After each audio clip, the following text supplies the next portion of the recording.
ตอนนี้ก็คือเป็น First surprise is เป็นแฟนมีตที่เดี๋ยวก่อน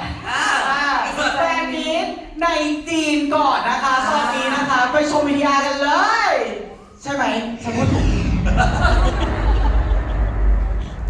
อ๋อใช่วันที่2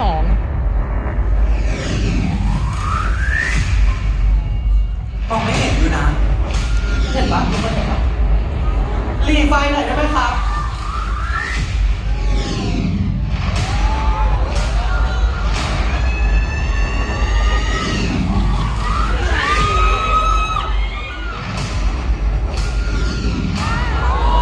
โอ้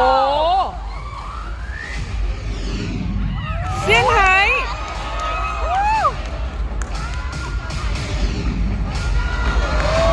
ชิงเต่าแล้วไหนอีก